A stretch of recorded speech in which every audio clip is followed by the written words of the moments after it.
Most people associate Joseph with a technicolour coat, a multicoloured coat. A coat that his father gives him, which makes his brothers very, very jealous of him when they're all rather young. The truth was that it was a very plain coat. It was not multicoloured at all, but it did have amazing properties and had been handed down from the time of Adam forwards, and with it, great powers were associated with it. At any rate, Yosef, as a young person, as a child, as a young boy, is perhaps immature.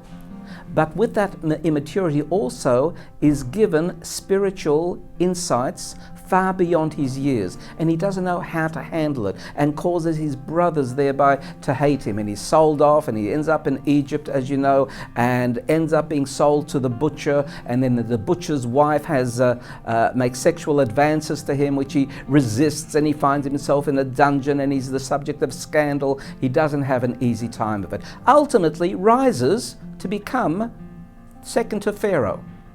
What was the attribute that ultimately made him a leader? A leader, yes, has to be a dreamer.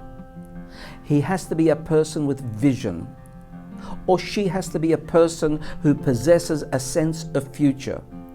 His giftedness provided him with that. And then his capacity to be able to administer a country, his innate administrative skills joined with that gift. But most of all, what does the Torah suggest as being his greatest talent?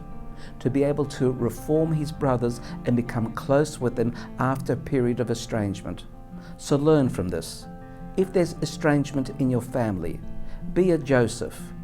You may have great vision and you may have tremendous administrative abilities, but at the end of the day, it's you and your family, and that'll be your greatest gift.